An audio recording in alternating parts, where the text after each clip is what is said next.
Our next partner has a product I use literally every day. I started taking athletic greens because I wanted better gut health, more energy, optimized immune system, and most important, I hate taking pills and vitamins. So, what is this stuff? With one delicious scoop of athletic greens, you're absorbing 75 high quality vitamins, minerals, whole food source superfoods, and probiotics to help start your day right. And it tastes good. It's almost like a mild tropical taste, one that I actually look forward to every morning. One of the things that I love about athletic greens is it's lifestyle friendly. It's also inexpensive. Athletic greens cost you less than $3 a day. Right now, it's time to reclaim your health and arm your immune system with convenient daily nutrition, especially heading into the flu and cold season. It's just one scoop in a cup of water every day. That's it. No need for a million different pills and supplements to look out for your health. To make it easy, Athletic Greens is going to give you a free 1-year supply of immune supporting vitamin D and 5 free travel packs with your first purchase. All you have to do is visit athleticgreens.com/ratchet. Again, that is athleticgreens.com/ratchet to take ownership over your health and pick up the ultimate daily nutritional insurance.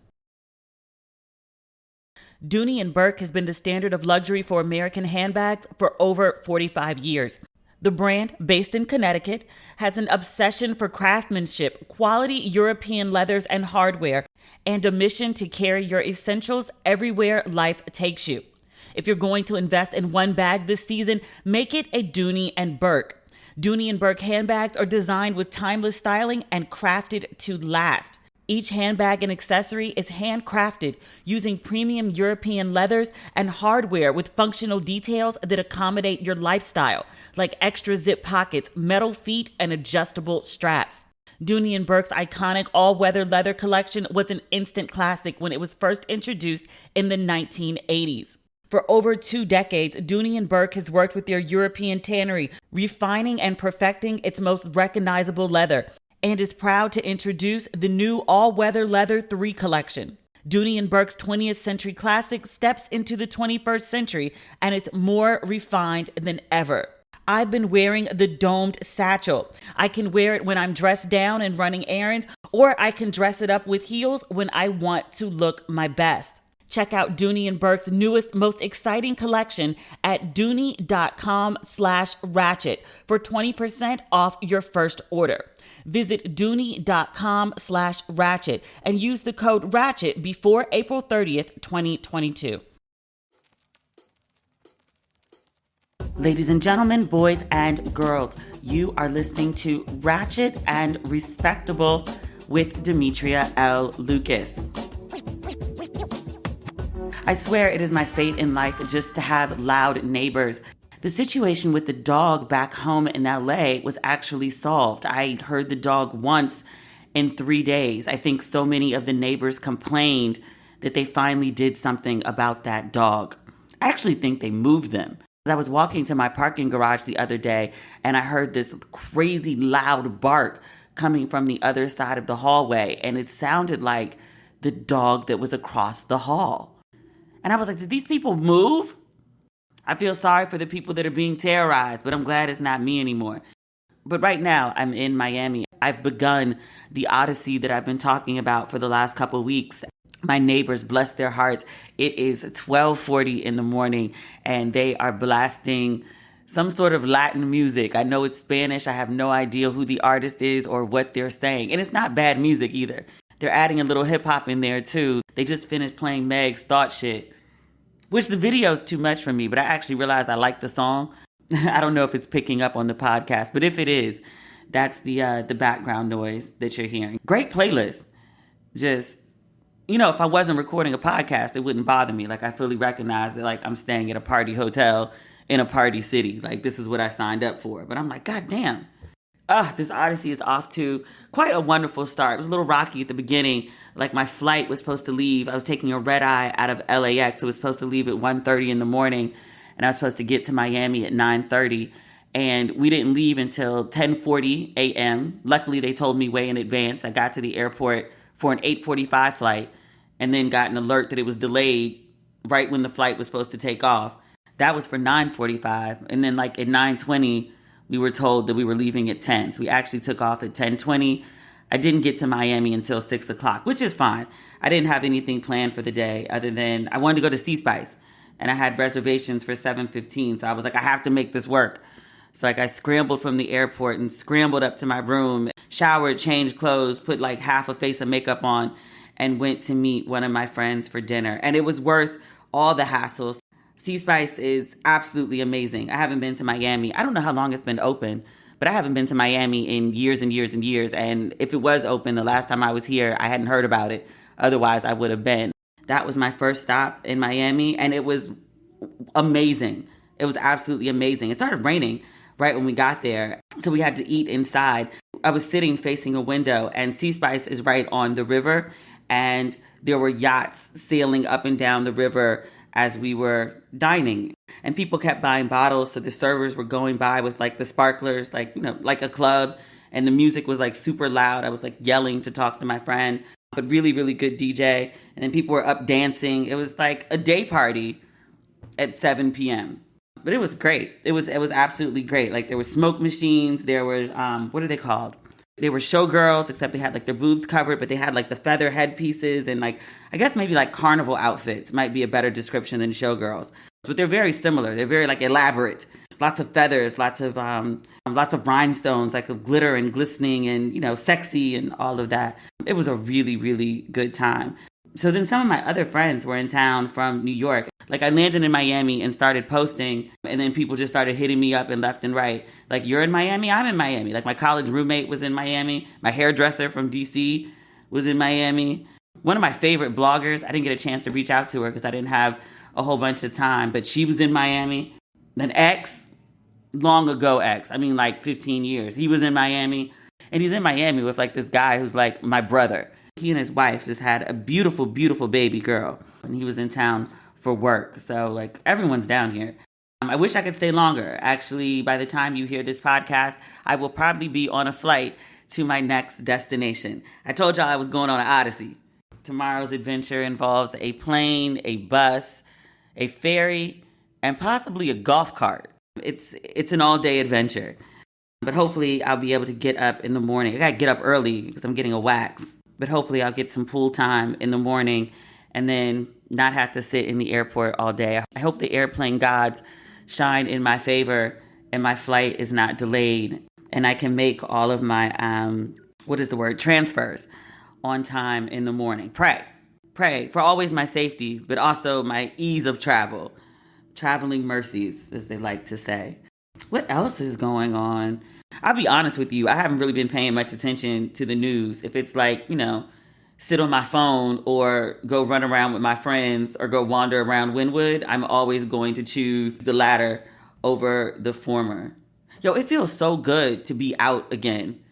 Wynwood is probably like my favorite. It's not even my favorite place in Miami. It's just one of my favorite places. Like, fewer things bring me more joy than just walking around and looking at art. Whether it's street art, as in the case of Wynwood, or whether it's in a museum, or whether it's just like a really beautiful city and walking around looking at the architecture. There are few things that give me greater joy.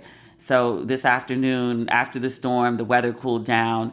So like around 6:30, when the temperature was dropping, I just went over to Wynwood and I walked around for 2 hours, just taking pictures of like just beautiful art. It's been over a year since the last time I was here. Actually, longer than that. I don't think I've been here since 2019. So it's been a while. So there was definitely a lot of fresh art to see in Wynwood. Some of my old favorites were still there with, you know, painted over a little bit. But there were lots of new pieces to see and lots of new restaurants. Wynwood is like really developed in like the last couple years. I stopped in some little sidewalk restaurant to get tacos and I ordered a drink and I was waiting for my waiter to come back and like this big gust of wind and a thunderclap happened. And I was like, look, I ain't seen rain in a really long time because, you know, LA. Like it does, but it's so rare. Like when it happens, you're like fascinated. Like, oh my gosh, there's water falling from the sky. But it's rained a bunch since I've been here. But I was sitting outside and then like the gush of wind and the thunderclap and I was like, oh no, I was on my phone immediately for my Uber. It took 6 minutes and it was pouring rain by the time my Uber got there. So at least I got my drink. It was a good drink. I took it to the head and then had to come back to the hotel and lay down, which is why I'm recording at 12:50 in the middle of the night, listening to my neighbors blast whatever they're blasting. I have no idea what they're playing right now. What else is going on? Oh, I saw pictures and video and articles about this Pyre Moss show in New York. Now, I usually do not have FOMO about anything happening on the East Coast. Like, there's enough going on in the West, and like their parties are beautiful with gorgeous venues and big budgets. So I actually prefer parties among the West. But this fashion show to kick off Pyre Moss's first couture line, and I want to say it was for Paris Fashion Week. It was at Madame C.J. Walker's estate up in the Hudson Valley. I've been to that estate a couple times, not for events. I think the first time I went was on a press tour. I was still writing for The Root at that time, and I got an invite. Her great-great-granddaughter was hosting a press event, and she wanted folks to come and see the house. I think they were trying to get the house into like one of those like preservation societies, but it's a beautiful, beautiful mansion. I think Madam C.J. Walker only lived in it maybe like 3 years. Like she built that beautiful house and then she passed away. But it's absolutely gorgeous. Like it's chandeliers and stained glass windows and the grounds. The backyard was just like, like the house from the front, like, you know, it really looks like something like you're aware that you're walking up to like a rich person's home. But from the back, it's like, oh no, this is a wealthy home. Like it's got the, calling it a balcony is inaccurate, but it's got like, you know, it's got the leveled structures. There's a beautiful garden. There's a swimming pool. There's a fountain. Like it's absolutely breathtaking. So for this Black designer that's part of Paris Fashion Week, and then to host the event there and to have like the who's who of New York in attendance. Like I was scrolling through my timeline and like all of my New York friends were at this show. Bevy was there and Mimstor was there. Tiffany, what's Tiffany's name? Blogger Tiffany. She's like my favorite. That girl dresses her ass off on some neck shit that you ain't even like thinking to put together. She just whips it up. Like I love that girl. Tiffany Battle. That's what I'm talking about. Tiffany Battle. That girl dresses. There were so many people. It was like everyone who's in New York that hasn't moved to LA was at that event. And I was like, oh shit. Like for an itsy beatsy little itty bitty moment, I still wished I lived in New York or at least was on the East Coast so I could have attended because it looked magical. And I'll tell you just how magical it was. It got rained out. Like apparently it was pouring on the day of the event and people stayed. Like Bevy posted this picture. She was soaked. Oh, Angela Benton was there. I love Angela Benton. In our little circle, we call her Birkin. But like she was there. Arisha was there. If you remember when I went to Mexico, I guess last October, maybe, I was with Angela and Arisha. But they got soaked. Everyone got soaked and still stayed. And I was like, now is that because like you love the brand? Or is that because no one drives in New York and y'all took shuttles for like, it had to be like 2 hours. They had shuttles taking everyone from Brooklyn up to the Hudson Valley to the mansion. Oh, it was so freaking beautiful. But they had a redo a couple days later and no rain and it went off without a hitch. I was looking at the designs and I'll be honest with you, the first time I saw them, I was like, okay, I'm not fully understanding what's happening here. But apparently the designs for the show, and again, all couture, so, you know, we're giving art. The designer of Pyre Moss, Kirby Jean Raymond, his designs for this show were a tribute to Black inventors. So there was a peanut butter dress. There was a hot roller cape. I didn't know a Black woman had invented the hot rollers. There was an ice cream cone with chaps for the cone. I didn't know we invented ice cream cones. One of the fashions was an air conditioned unit, an old-fashioned mobile phone, a kitchen mop. I think I saw a folding chair. Now, I knew about some of that stuff, but not all of it. And I was like, look at that. There was a lampshade dress, a chessboard, which I was like, did we invent chessboards? There was also a refrigerator.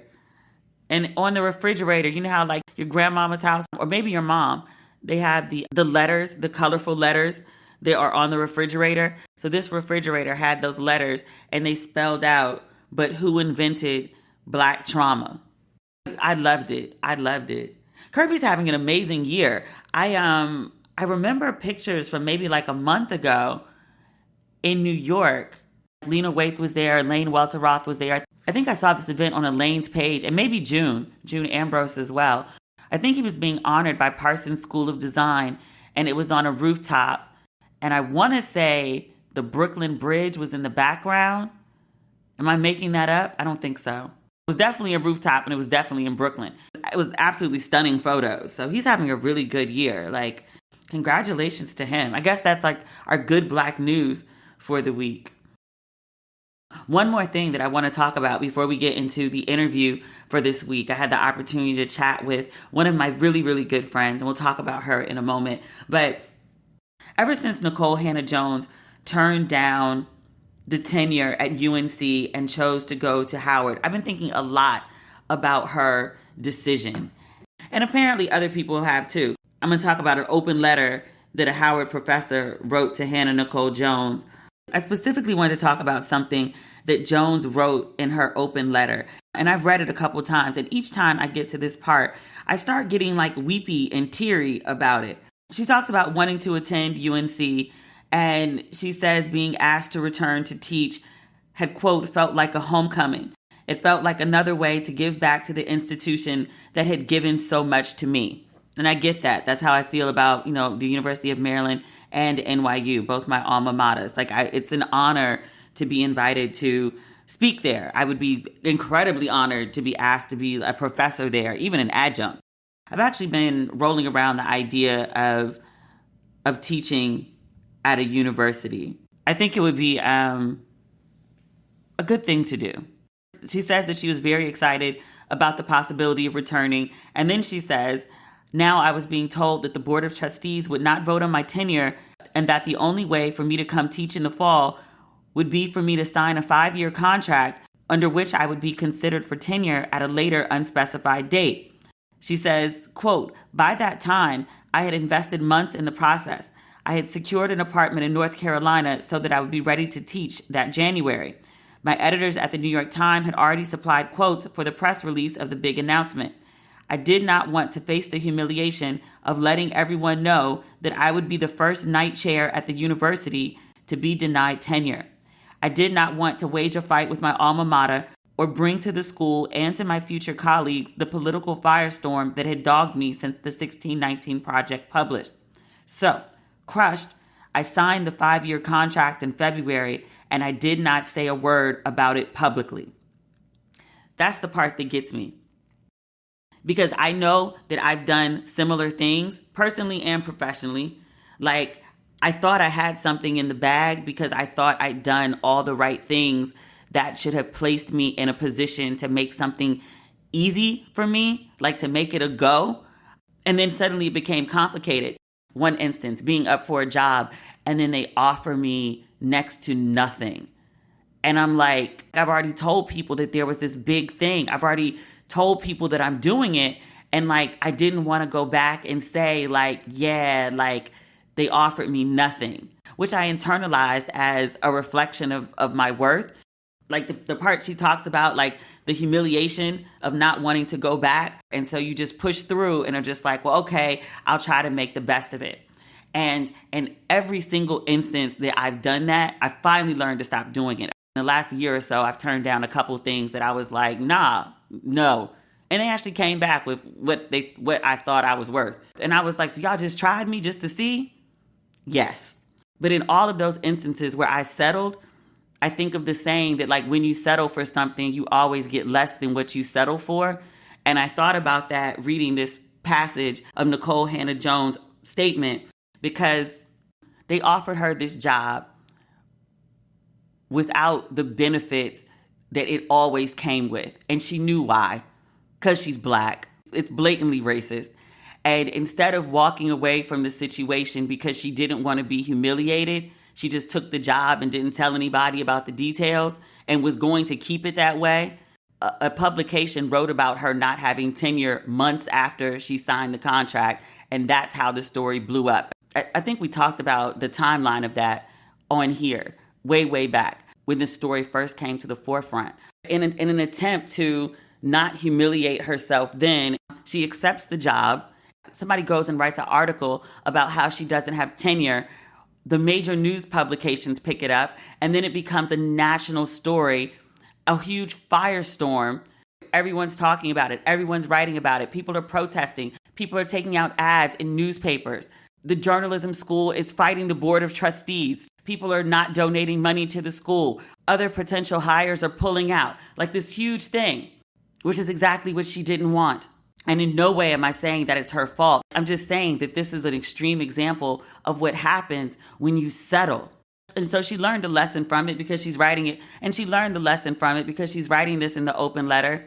And she got her payback because it turns into a huge thing. And UNC eventually offers her tenure. And she swiftly hands them her ass to kiss and tells them that she's going to Howard, where she is appreciated.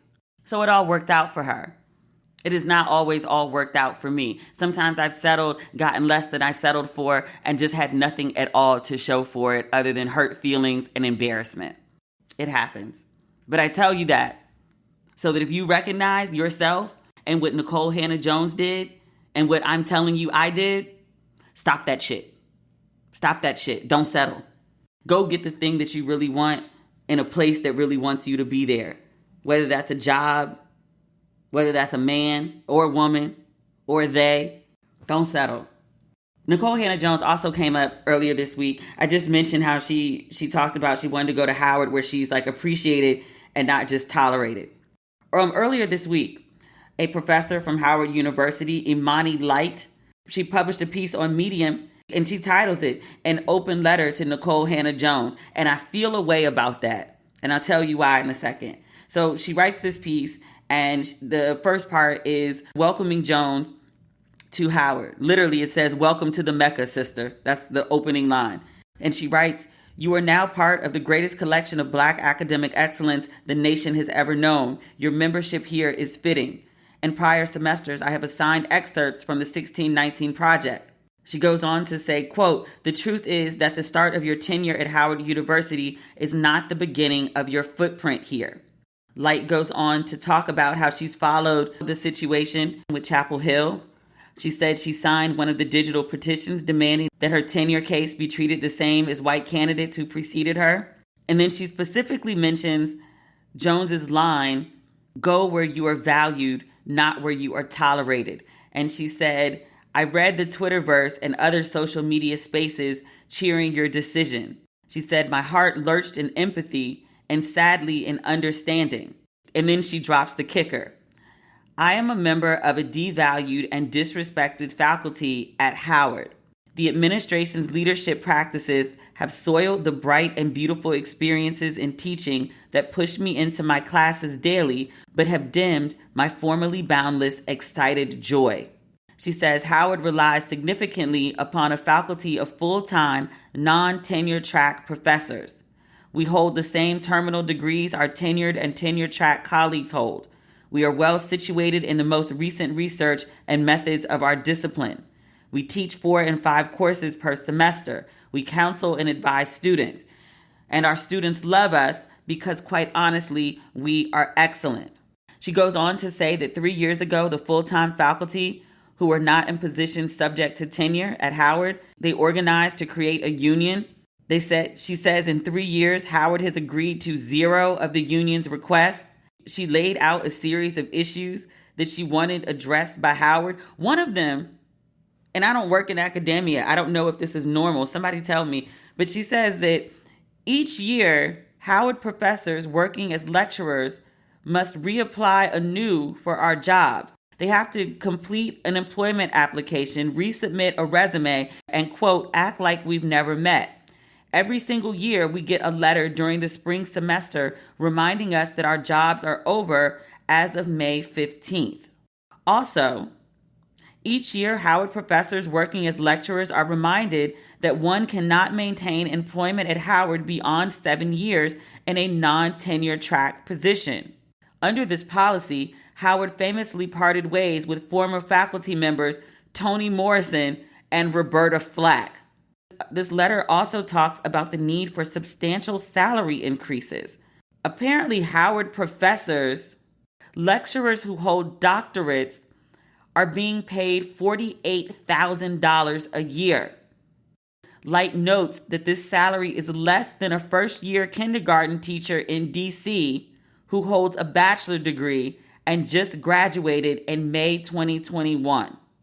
She also notes that the average rent in DC near Howard, which used to be the hood but is now like completely gentrified, is $2,500 a month. Yeah, these are like legitimate gripes, and I'm not mad whatsoever at Professor Imani Light for writing this, for bringing it to everyone's attention. I just hate that she used Nicole Hannah-Jones' situation to get attention. And I get it to some degree, because I'm like, you use what you got in your arsenal to make sure people read it. And it is being read. Like several people sent it to me earlier today. And she specifically says, because it's an open letter to Nicole Hannah-Jones, she says, "We hope that you will stand with us in insisting our administration reach a fair and equitable contract with our union of professors, and that they do so quickly to end a 3-year-long embarrassment. And if it comes to it, as it appears that it will, we hope that you will even join us in solidarity, as it may be necessary to absent ourselves from the work until fairness and equity become part of the administration's agenda. Quite clearly, we have been tolerated. It's time that we now are all valued. We don't want to go. In truth and service, your Howard University colleague." I hate that Nicole Hannah-Jones got dragged into this mess. I absolutely hate it. You could have just posted this and outlined your grievances. But again, without Nicole Hannah-Jones attached, it wouldn't get the same amount of attention. So I get it. But sis, this is messy. Has she even started the job yet? Messy. And yes, Howard messy too. $48,000? Maybe I don't want to teach. Maybe I take that back. If they paying full-time lecturers that, what the hell are they paying the adjuncts? Good Lord. Them folks are starving. Howard, I feel so bad for the communications team over there. I mean, I know y'all signed up for communications, but nobody thought like Felicia Rashad, Nicole Hannah-Jones, and now this shit all in like, what, a week and change? That's a lot. My sympathies are with the Howard Communications Department. I feel bad for y'all. I really do. Y'all didn't ask for this. I hope y'all getting paid more than $48,000 to put up with this shit. Jesus. Now is the time to seek pleasure and abundance in all areas of your life, including what you eat. With Sakara, you get nutrient-dense meals, snacks, and supplements that nourish your body without ever sacrificing taste or quality. Sakara is a wellness company anchored in food as medicine, on a mission to nourish your body through the power of plants. Sakara gives you the tools you need to transform your life with their organic, ready-to-eat meal delivery program and functional wellness essentials. Their nutritionally designed, chef-crafted breakfast, lunches, and dinners are made with powerful plant-based ingredients, helping boost your energy, support your digestion, curb your sugar cravings, and get your skin glowing. Plus, my favorite part, it's all delivered right to your door. Sakara has received rave reviews from Vogue, Goop, The New York Times, and more. And right now, Sakara is offering our listeners 20% off their first order when they go to sakara.com/ratchet or enter code RATCHET at checkout. That's Sakara, SAKARA.com/ratchet to get 20% off your first order. Sakara.com/ratchet. Our next partner has a product I use literally every day. I started taking athletic greens because I wanted better gut health, more energy, optimized immune system, and most important, I hate taking pills and vitamins. So what is this stuff? With one delicious scoop of athletic greens, you're absorbing 75 high-quality vitamins, minerals, whole food source superfoods, and probiotics to help start your day right. This special blend of ingredients supports your gut health, your nervous system, your immune system, your energy, recovery, focus, and aging. All the things. And it tastes good. It's almost like a mild tropical taste, one that I actually look forward to every morning. I like it so much, I take it with me when I travel. One of the things that I love about Athletic Greens is it's lifestyle friendly. So whether you eat keto, paleo, vegan, dairy-free, or gluten-free, Athletic Greens won't interfere with your diet. It's also inexpensive. Athletic Greens cost you less than $3 a day. And Athletic Greens has over 7,000 five-star reviews. It's recommended by professional athletes and trusted by leading health experts. Right now, it's time to reclaim your health and arm your immune system with convenient daily nutrition, especially heading into the flu and cold season.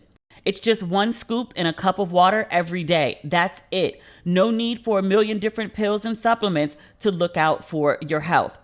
To make it easy, Athletic Greens is going to give you a free 1-year supply of immune-supporting vitamin D and 5 free travel packs with your first purchase. All you have to do is visit athleticgreens.com/ratchet.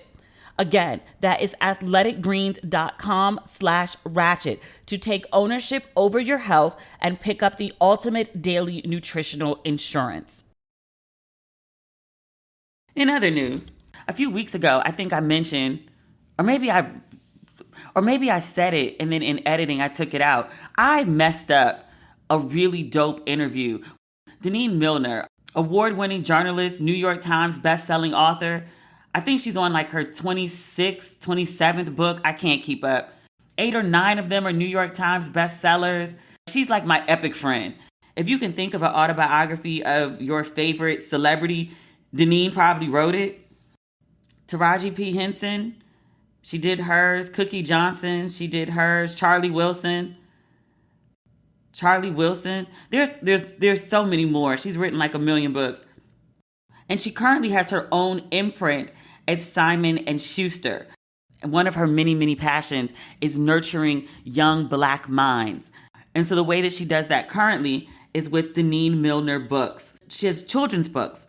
I'm reading her official bio on Simon & Schuster, and she says, "I'm infinitely more interested in stories that celebrate the everyday beauty of being a little human of color.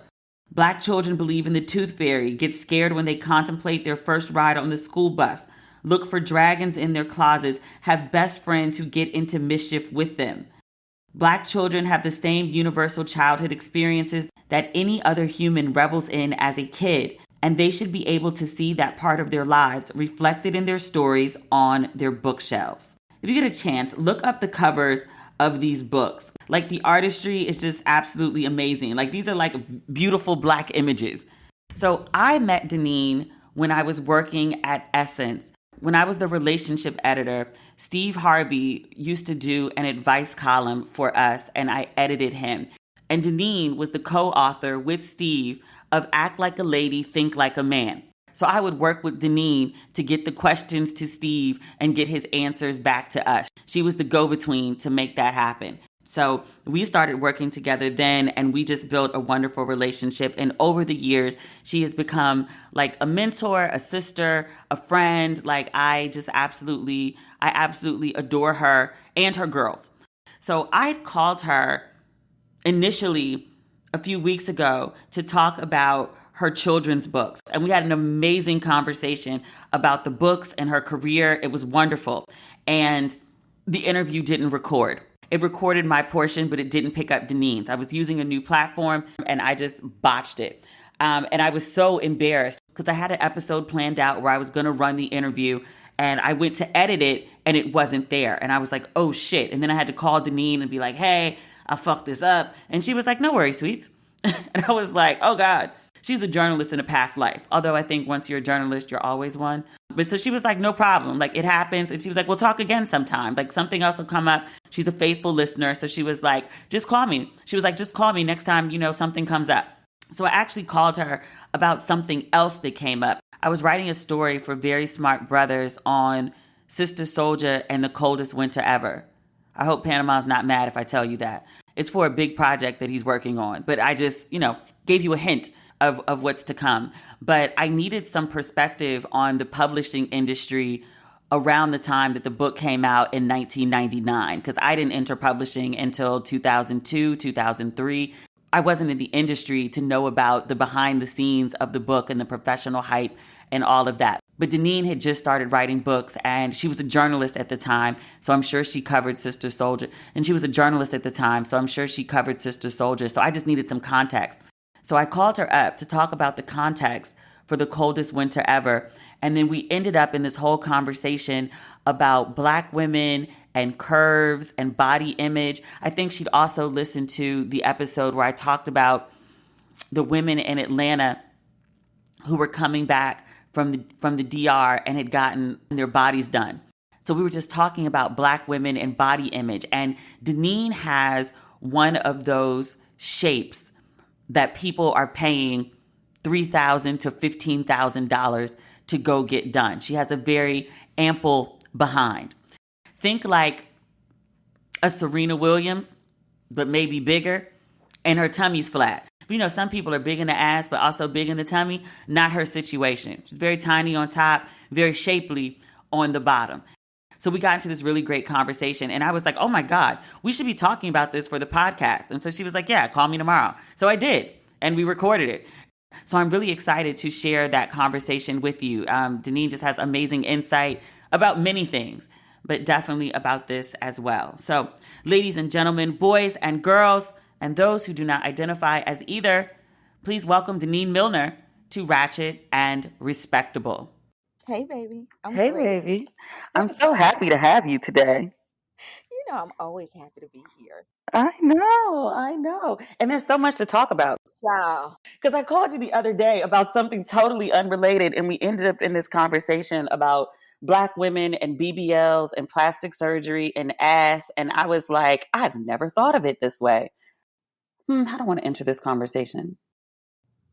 Well, you know, we should enter the conversation the same way we did, you know, the other day. It's, you know, when people look at these bodies as an ideal and then, you know, turn around and tear down women who are trying to attain those bodies, a whole conversation is had on you know, people and their self-esteem and why they would go and get these bodies to begin with, or why they feel like it's necessary, and, you know, people should be okay being natural. And, you know, like I said to you the other day, it's a trigger for those of us who were born this way. And it's a trigger because it's like, you know, I spent a lifetime with people ridiculing and, you know, just looking at my body and having something to say about my big behind. And, you know, spanning from calling me fat, and not the PHAT fat, but the FAT fat, saying that you know, that I should like dress in muumuus and baggy clothes and cover that up. You know, don't get in the swimming pool with, you know, a bathing suit because you don't nobody need to see all of that. You know, growing up in an era where Jordache jeans were the rage, and you literally had to have a pancake ass to fit into those, or, you know, just wearing regular jeans and having regular clothes look like buckets, you know, around my waist because my hip to butt and thigh ratio is, you know, not shaped like what those women were shaped like at the time. You know, having people look at the likes of Kim Kardashian and J-Lo and you know, and these women, and proclaim them an ideal, it's insulting to those of us who had to fight to be seen as something other than fat, F-A-T, as something, you know, slothful. You know, I still have moments when, you know, like I look at my body and I'm reverted back to those days where I was trying desperately to cover my body up because society said that I didn't fit into, you know, the ideal. And eventually I got over it, right? But, you know, it took a long time to get there. And so, this is not an easy thing to see people walking around and, um, you know, just acting as if this is the ideal and it's okay now. It's hard. I would imagine that's like a total mind fuck to like spend a good chunk of your life covering up or being shamed for your shape, and then all of a sudden people are going out paying $10,000 for it. And then looking at me as if I did the same thing. Are you And I'm serious? like, if y'all don't get the fuck away from me with that, like, I've had women literally walk up to me and pat my ass and ask if it's real. Can I touch your ass? Stranger women. Strange women, strangers, yes, Are you serious? absolute strangers in conferences, absolute strangers. Is that real? Now, mind you, I've only just recently started wearing clothes where you can actually see my shape. And that's because that's a function again of being grown and not really giving a damn what anybody thinks about my body anymore, except for what I consider to be healthy and fit for me. But yeah, people will walk up to me, women will walk up to me and just grab ass. Like, is that real? And it's, first of all, get your hands off of me. Second of all, just because, like, people are running around here getting, fake behinds does not mean that the entire world is walking around here with fake behinds. Like, surely you must know that Black women and, bubbly derrieres, it is a natural thing. Like, that's a thing for us. It's always been a thing for us. And just because Kim Kardashian came along and made y'all think it wasn't a thing until she came along does not mean that we weren't out here. And whew, child, if one more person touches my behind and asks me if it's real, it is a mind fuck. That is the only way to describe it. I wish you could see my face. Like I'm mortified. Like I know how I feel when people come up and ask me, like, is that your hair or are those your real eyes? But most people have enough sense not to touch my hair.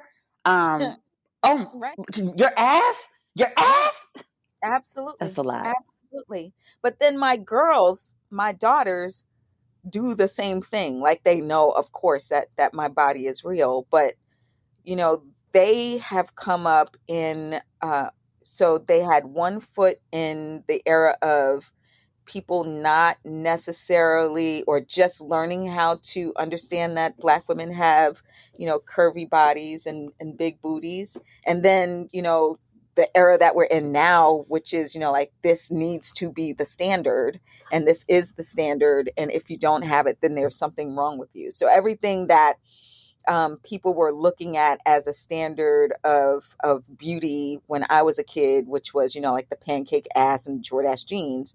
Now it's the exact opposite for them. And so, like, they look at my body and they're like, your body's amazing. And they'll come up and they'll, pat my behind and, say, we like the way it jiggles and all of that stuff. Right. You're nuts. Like, on the face of it, it's funny. Right. For my daughters to be chasing me around the house, touching my behind. But, like, to have complete strangers running around doing that. Nah. It's nuts. That's nuts. That's just such a violation of Of everything. privacy, self-autonomy, like Of everything. everything. Of everything. I once did a cover story on Serena Williams, and I had to go to Florida to watch her at the cover shoot, and then go back to her house and conduct the interview. And at the time, she was doing some kind of diet. She was a no carb diet or something, and she had fixed a big ass pot of beans, and we sat and ate these beans together, beans and turkey meat, smoked turkey. It was delicious. It's so And Black. I love it. it's so black. It's black as hell. And we sat in her basement and commiserated on how wild it is that our shapes are now a thing, because we both grew up completely hating our bodies, questioning why we were shaped the way that we were, and why couldn't we look like, this person. For her, it was, Venus is, significantly thinner, and but she doesn't have as big of a behind, and Serena could not. So all of the sisters would pass down clothes from one sister to the other, and she was lamenting that she could never fit into their clothes, and how self conscious it made her feel, and then to go out and about in the world and have people tell her that her body was not right or there was something wrong with it, was something that, like, she was already self-conscious about. And then she gets onto this international stage and people start calling her man-rena and comparing her body to a horse, or, like, so, all of those things that people were saying. And then to have it turn around where, like, you have rappers. And I think Drake had a song where he's talking about, like, her body and how beautiful and amazing and perfect it is. To have people looking at her and saying it's perfect now is just, like you said, a mind fuck. She was just like, I don't even know what to do with that. Because for my entire life, I was told my body is wrong. And now it's some kind of, I'm an icon because of the way that I'm shaped. That shit is crazy. And, like, I guess the overall thing that I wish people would take away from what she had to say, from this conversation that we're having, is just like, leave us the fuck alone, right? Like, all of us women collectively, Mm-hmm. what we have: flat asses, big boobies, round behinds, wide hips, no hips, thick thighs, whatever the hell. These are our bodies, and they're shaped the way the hell they're shaped. And the only person who's in charge of, saying what it should look like is the person who that body belongs to.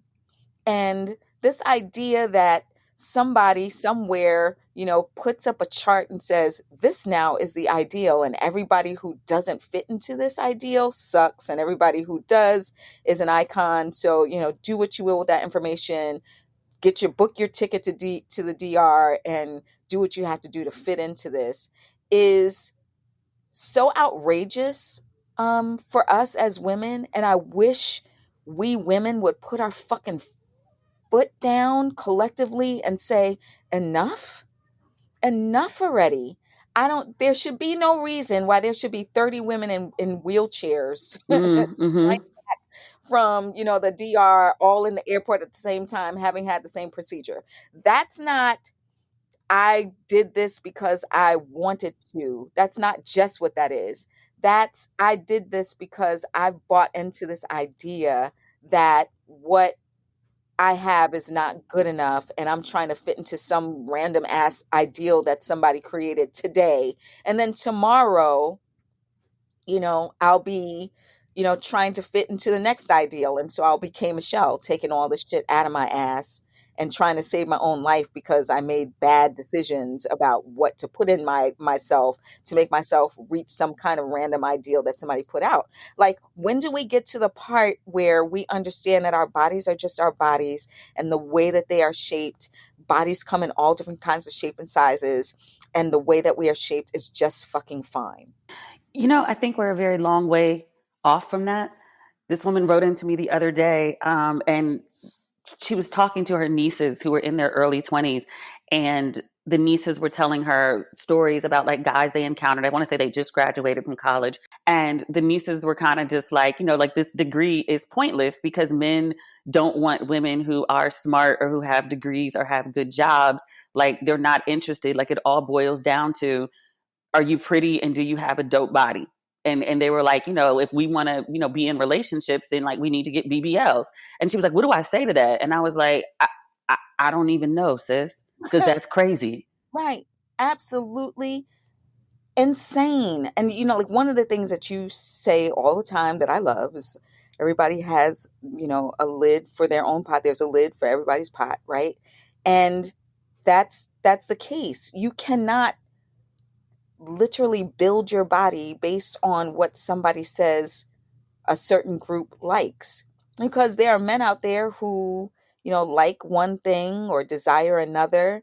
and what you have will appeal to whomever. Or how about, like you pick a guy who isn't just talking to you just because you have a fat ass and you're pretty.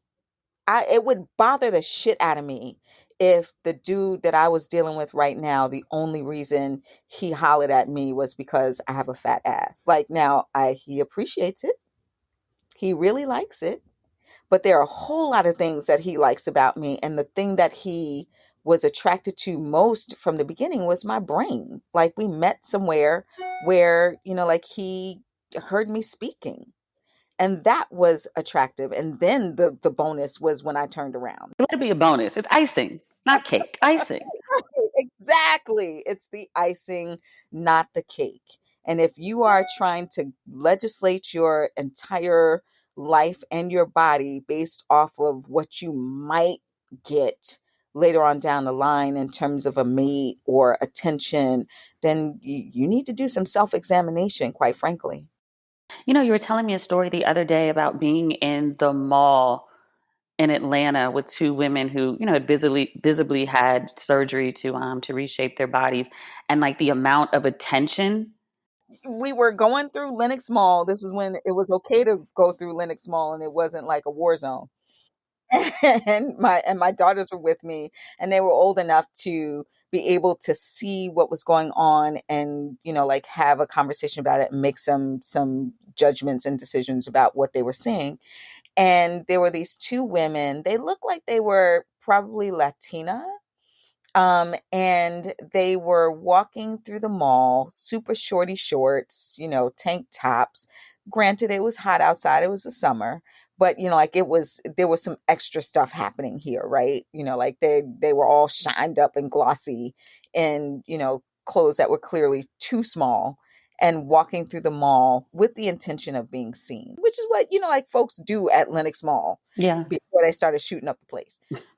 And and uh they walked through the mall, and it was like they were magnets. Every Negro from every corner of that mall gathered into the center of that mall and followed behind them, some of them running toward them. I don't know what they were going to do once they had to, like, there was nothing that they could do when they ran up to them besides walk next to them and look, or get closer to them and look at their asses. But it's very clear that they had fake asses, because like the hip to butt to thigh ratio was like very Kim Kardashian. Like, you can tell that it's not, like real. Yeah. And dudes were just on swoop down on them like this was just like the pinnacle of sexy and beautiful and perfection. And my daughters looked at me. I was just shaking my head, and my daughters looked at me, and they were like, well, they don't care that it's not real. And I was like, damn if I don't, damn if I know. I don't know what's going on, going through these, and they were all black men. I don't know what's going through their heads right now, because I would think that they would want, like, to, if they were looking at a woman and wanted and desired a woman, for her big behind, like, don't y'all want it to be real? They Like, don't it care. doesn't matter that looks weird, but it looked They weird. don't care. There's nothing about it that looked even remotely natural. They don't care. Nothing. They sit online and they talk about, like, the shaming of these women who've gone to DR and they've gotten these BBLs and these other surgeries, and just be natural. But it's like, natural isn't good enough. And Right. then you shame the women who have the surgery, and then you have, incidents like which you witnessed in the mall, where they're literally running behind women who have visible surgery. Like, Right. it's Right. It's all just an absolute mind fuck. yeah. Circling back to that word.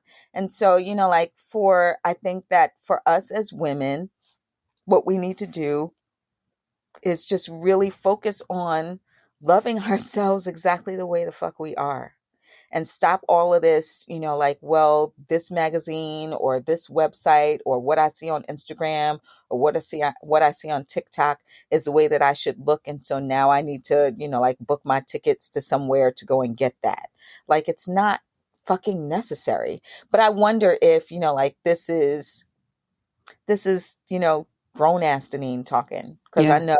know, when I was in my 20s and 30s, I was thinking about all of these things and really just down on myself and doing things to myself to try to be, um, the person who fit into these standards, or at least downplay that I wasn't fitting into those standards.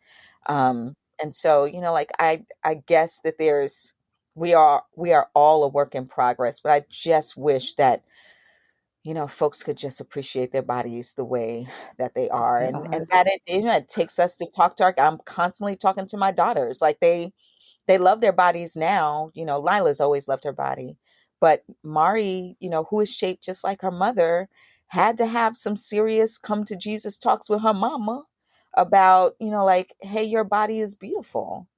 Like she broke down in tears at, like she was like 12 years old. And, walking around with that body can be hard as a 12-year-old, right? And the attention that you get from grown ass goddamn men coming Predators. at you, right? Predators, absolutely trying to come for you. And then, older boys coming for you, and then girls telling you that you're fat, and making fun of you because of the way that you have to dress in children's clothing don't necessarily fit you. And so you have to wear kind of adult clothing, all of that stuff. She was going through it. And I had to coach her through that. And like we finally gotten to the place where she absolutely loves her body, but it took a mother who had gone through that to be attentive to my own triggers, and then to not put those onto her, right? But also to walk her through why it's important that she love her body the way that it is, because it's her body. It does amazing things. and, And and we should appreciate that much. and that's much different than the approach that your mom took with you. Oh, yeah, yeah, yeah, man. Mommy had me on the floor, walking backwards on the floor, so that so I would be walking basically on my butt cheeks, so that, like it would get flatter. And then one of my best friends, her mother used to, like constantly have some shit to say about my body. And she literally would call me fat to my face. And as a 15, 16-year-old girl, like my mom had me doing that, like walking backwards on my behind thing when I was like 11, 12 years old. And then maybe even younger, because we were living in New Jersey then. We left New Jersey when I was 11. So like probably like 9, 10. And then, as a teenager, I was not allowed to get into the pool without a big t-shirt. Like I always had to kind of wear baggy clothes, or cover it with, sweaters, tie sweaters around my waist, or, lumberjack shirts, and things of that nature, that carried on straight until I was like in my 30s. I was dressing like that. And, extremely uncomfortable with my body. And, like I know now as a grown up that she meant well, right? Like as a kid, it just hurt. But as a mother with daughters, I think what might have been going through her mind was that I know what these grown ass men want. And I don't want her to be tested by these grown ass men who will come for her because she has, like this bubble booty. I know that, like Jordache jeans are a thing. I know that, like every magazine and every commercial and every pop cultural standard, every entertainer is thin and waif like and doesn't have a behind. But in the real world, Black men like them some body. They like body, and they especially like booty. And I don't want my daughter to be out here putting herself in harm's way. So I understand it as an adult, as a mother of daughters now, what she was trying to do. But in the middle of it as a kid, it hurt, and it lasted well until I was a grown ass woman, until I had my own daughters. Every like couple months or so, there's always a picture that circulates, or pictures that circulate online of Black women, shapely, who are in classrooms with kids. They're usually covered from their wrist down to their ankle. Yep. And there's a national conversation about whether this is appropriate to wear. My girls are not too far removed from high school, and I worked in the school, or I would find ways to volunteer in the school for a very long time until both of them graduated from high school. And the school that they went to here in Atlanta had specific dress codes where they, like girls were, you couldn't wear skirts that were past if you put your hands to your sides, you couldn't wear skirts past your fingers. The tank tops had to be 3-finger length widths wide at the shoulder. There were very specific rules, and which I thought were foul, right? But on top of that, when you put just regular clothes on Black girls, they caught hell. So I happened to be in the office one afternoon. I forget why I was there, maybe picking up one of the girls early. And there was a Black girl who walked in. Demetria, this girl had on a turtleneck sweater with a little belt that was loose and leggings and knee-high boots. And she got sent to the office for wearing leggings.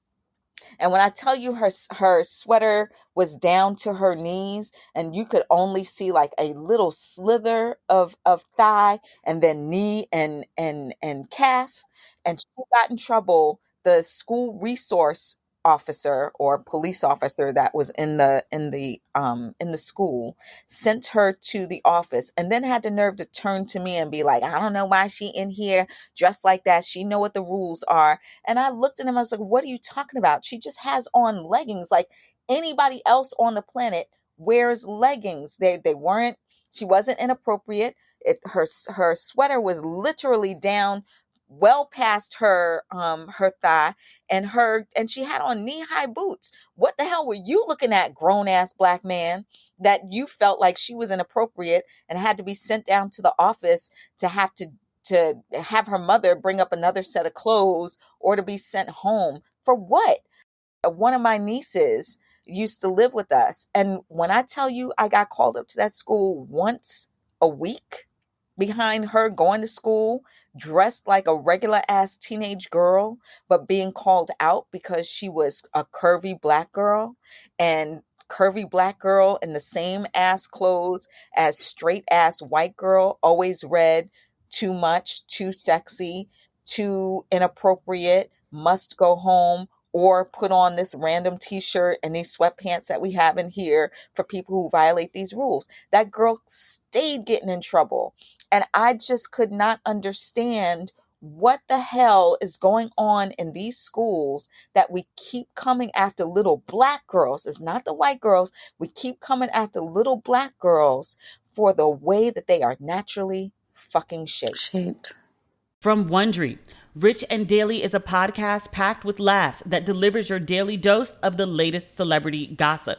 There's so much gossip these days that it's impossible to keep up. But you don't have to worry. Rich and Daily has you covered. Hosts Brooke Sifrin and Arisha Skidmore Williams are comedians, besties, and the perfect guides to spill all the celebrity tea. They'll keep you up to speed on the secrets, scandals, and news in the entertainment world. Is that rumor you heard about your favorite celeb true? If it is, you better believe Brooke and Arisha will have something to say about it. In a way that only best friends can, Brooke and Arisha give their take on the stories that have the entertainment world abuzz. Rich and Daily uncorks the rumors and will leave you laughing and wanting more. If you are very invested in the lives of your favorite celebrities, Brooke and Arisha are your go-to for the tea. Listen to Rich and Daily on Apple Podcasts, Amazon Music, or you can listen ad-free by joining Wondery Plus and the Wondery app. This podcast is sponsored by BetterHelp Online Therapy. Relationships take work, especially the most important one you can have in your life, your relationship with yourself. A lot of us will drop anything to go help someone we care about. We'll go out of our way to treat other people well. But how often do we give ourselves the same treatment? I know a lot of people struggle with that, self included. So, this month, BetterHelp Online Therapy wants to remind you that you matter just as much as everyone else does. And therapy is a great way to make sure you show up for yourself. I think therapy is a wonderful idea. The more convenient, the better. BetterHelp is an online therapy that offers video, phone, and even lively chat sessions with your therapist, so you don't have to see anyone on camera if you don't want to. My favorite part, it's much more affordable than in-person therapy, and you can be matched with a therapist in under 48 hours. Give it a try and see why over 2 million people have used BetterHelp online therapy. This podcast is sponsored by BetterHelp, and Ratchet and Respectable listeners get 10% off their first month at betterhelp.com/ratchet. That's BetterHelp.com/ratchet. I'm pretty obsessed with my teeth. I've done a lot of research on oral health, but here's something I didn't know. 98% of oral bacteria are good for you. They're actually essential for your oral health. Turns out the fact that all bacteria are bad is just a myth, and Lumino is busting it wide open. Now, I love Lumino products. I have very sensitive teeth, and they brighten my smile without any pain. Lumino makes toothpaste, mouthwash, and whitening that are a totally new and different approach for improving your oral health. They use purposeful and uncompromising ingredients like sea salt, aloe, and coconut oils to clean and brighten your smile. Plus, everything they make is certified non-toxic. You won't find harsh chemicals or bleaches in any of Lumino's products. Everything is dentist formulated, backed by over 50 studies and proven to protect the good bacteria, also known as the microbiome. You'll love Lumino's whitening. It only takes 30 minutes to apply and brightens your smile with no sensitivity. Find Lumino on Amazon.com and get $7 off today. That's LUMINEUX. Remember, it's spelled with the X so you can X out the harm. Lumino, dedicated to illuminating better ideas in oral care. I'm just going to call this episode Mindfuck, probably. Because that's what it is. It's like you, as a teenager, you're shamed for this thing. And then as an adult, to have it honest, you have to kind of have it as a teenager. That's when you start getting it. Right. But then it becomes like this super celebrated thing now. Exactly. Will it be this in 10 years? Who knows? Doubtful, actually. Right. Now, I can tell you right now it's going to change. And everybody who has all of this stuff being pumped into their asses 10 years from now, they're going to wish they don't have it because everybody's going to be like, nah, pancake asses are in now. And so anybody who has a fat ass is now fat. F-A-T, not P-H-A-T, if that's still a word or still a thing with people. So, and that's the thing. How do you take a teenager who's being punished by grown-ups, lusted after, punished by administrators and teachers, lusted after by teenagers and grown-ass men, and then take them and put them into their 20s and tell them everything that we told you is wrong. Now it's great. It's perfect. It's perfect. Do that. Do exactly that. What? Wait, it's actually not enough. Go to DR and add some more shit to that. And then come back. And then we're going to talk about you because you actually went and had that surgery. And we're going to make fun of you because you had that surgery. And now that you've had that surgery, we're going to chase you through the mall. But then next week, we're going to tell you that's no longer a thing and you need to be skinny like, whoever. Mindfuck.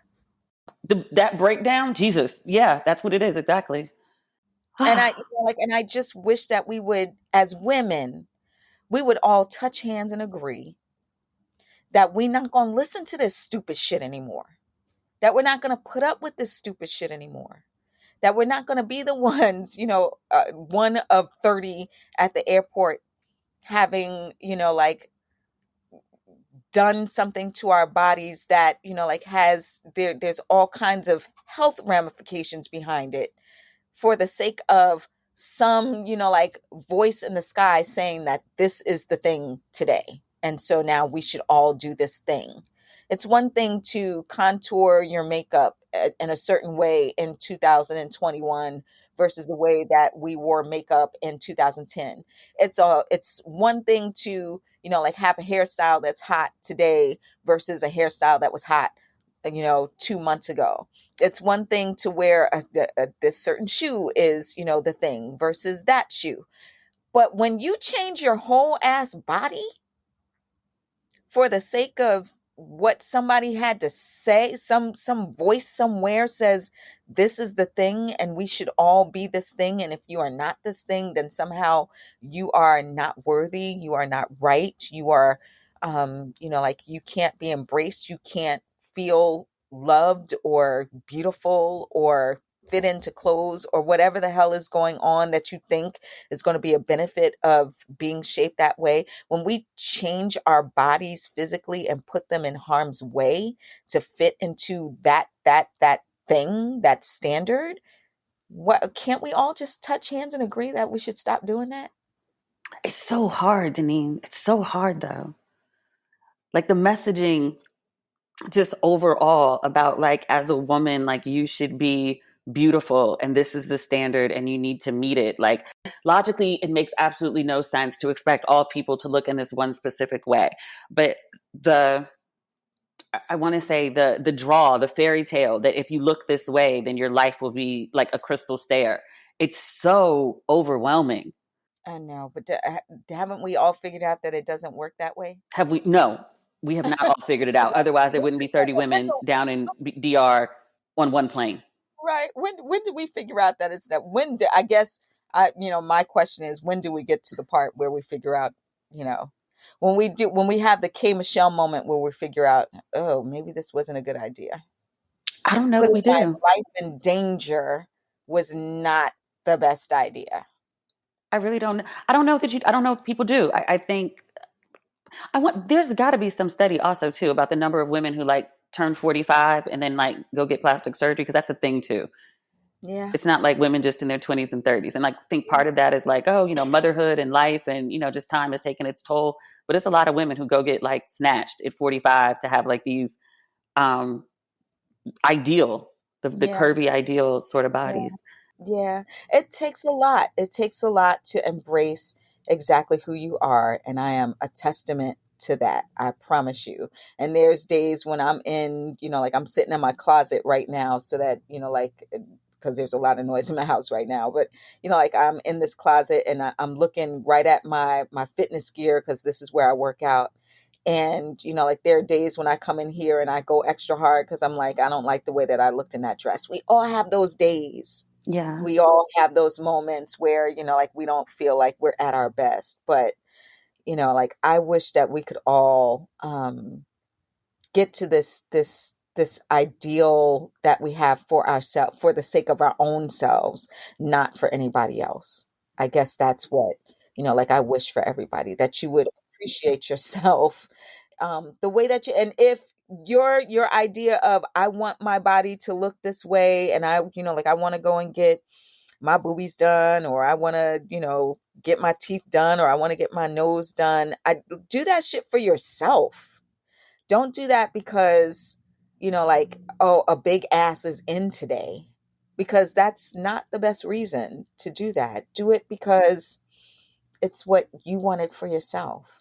Yeah. And think also too, just accepting that there's no magic elixir that gives you the perfect life that makes all men attracted to you, that makes all people think you're beautiful, that gets you more money, that gets you an That's right. Instagram sort of lifestyle, if that's what it is. But there's no magic elixir, even with like a flat stomach and a big ass and like D titties, that That, that'll make everything work out for you.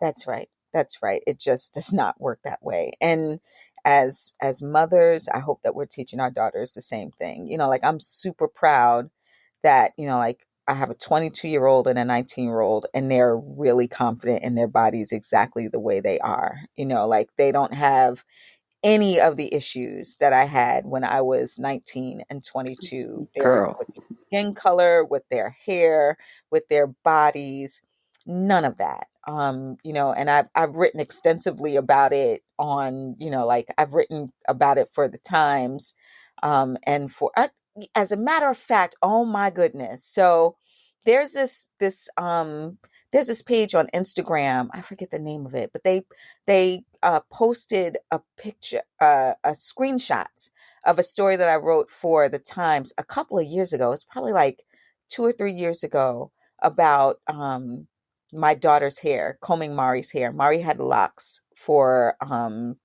probably from like age 10 to age 17. And when she got to high school at age 14, she wanted to comb her locks out, and I wouldn't let her, because she didn't want to comb her locks out because she no longer liked locks. She wanted to comb her locks out because she didn't look like the other girls at her high school. Mm-mm. And I wouldn't allow it, because I was like, you're not like these girls. You're not them, and you're not going to do this so that you can fit in with all of these other girls.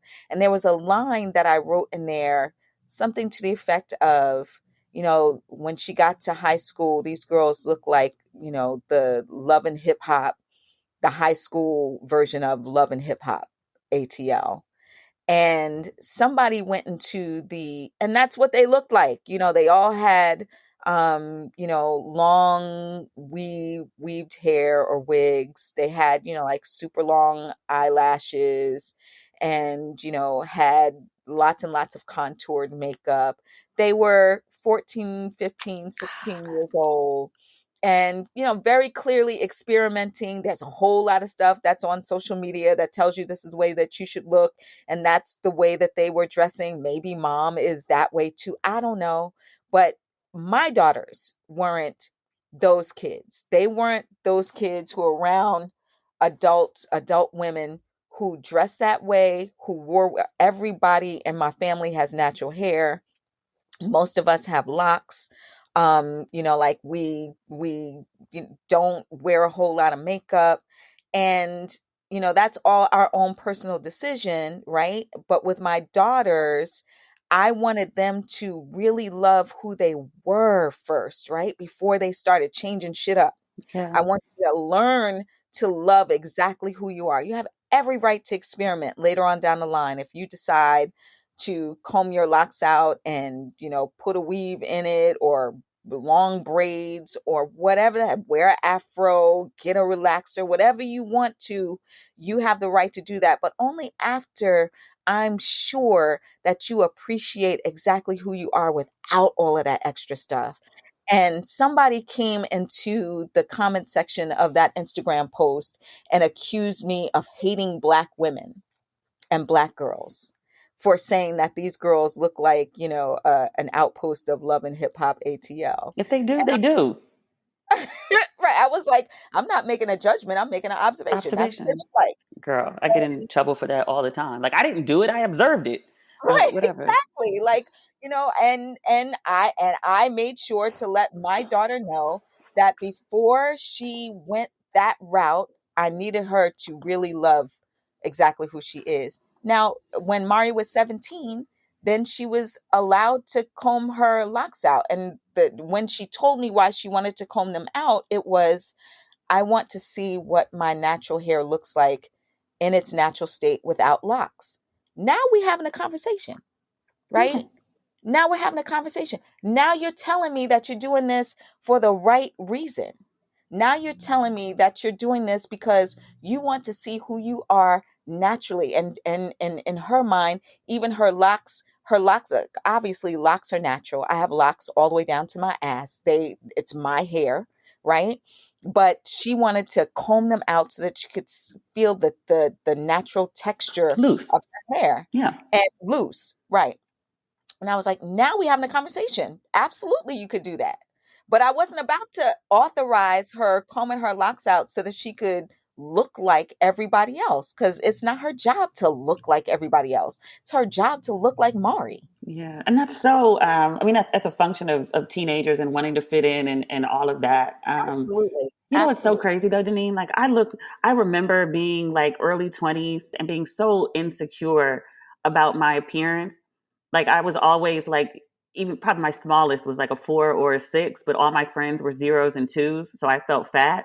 But I was Yep. so I know hard on that. myself. Like, and I went natural in high school, and everyone still had, Foxy Brown, like the perms with the long weaves, like all the way Yep. down their back. And like, Yep. I tried that, but I couldn't keep it because my hair was natural, and like the Right. edges were terrible.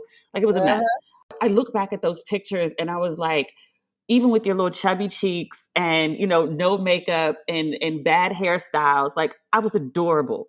Yep. I was the cutest thing. And Yep. like I was so, so hard on myself. Yep. Same. Same. The whole time that I thought that I was fat and that I was being called fat by the grown women in my life, I was 98 pounds, yo. Damn. 98 pounds. I was a string bean.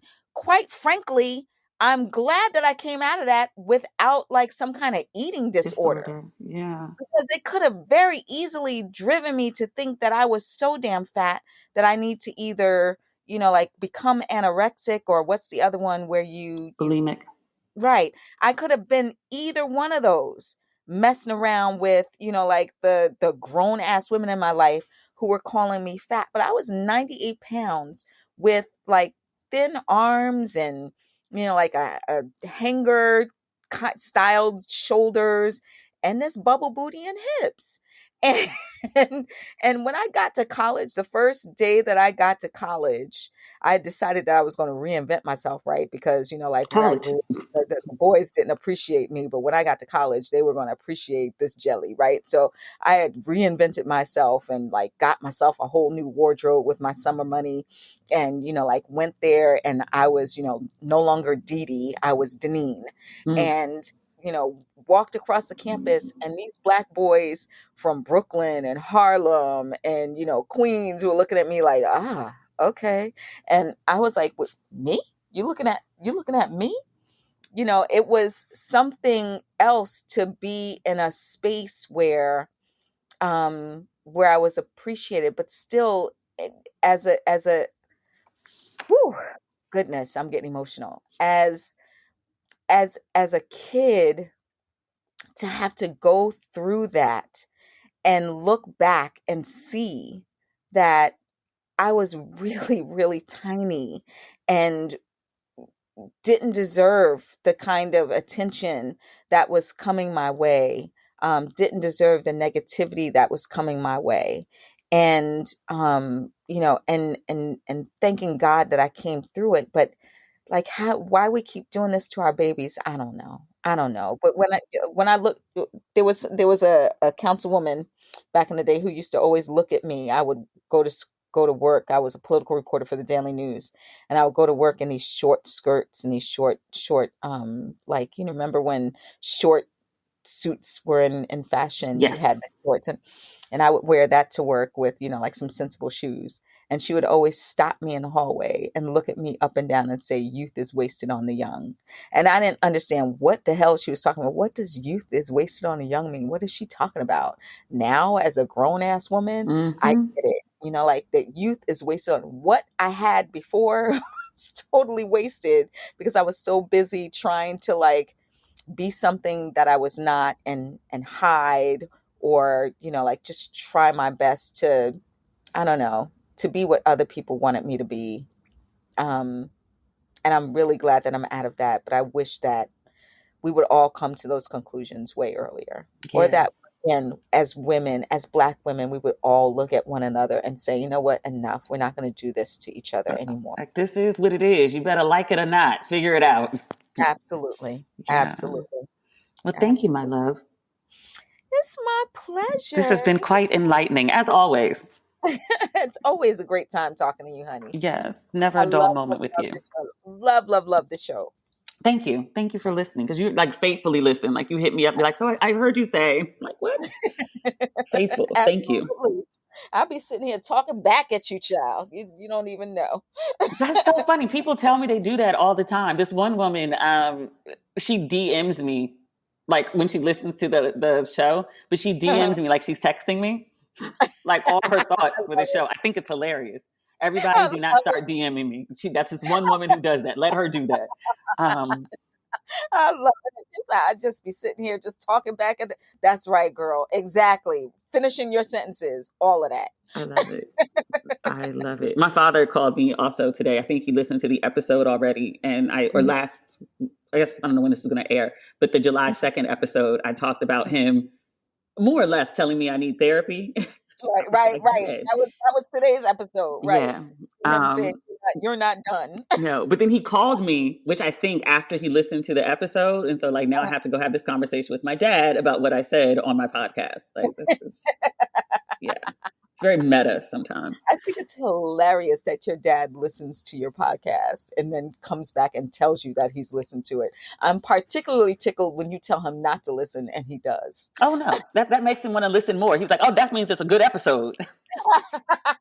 Yes, but he listens. He loves you, Demetria's daddy. Oh God. He's going to call me about this too. Oh my God. All right, let me let you go because we can cackle and do this all day. The listeners going to be like, yo, what's wrong with him? Wrap it up, Dean. Wrap it up. All right, my love. Take care. All right, bye-bye. Do you see why I love her?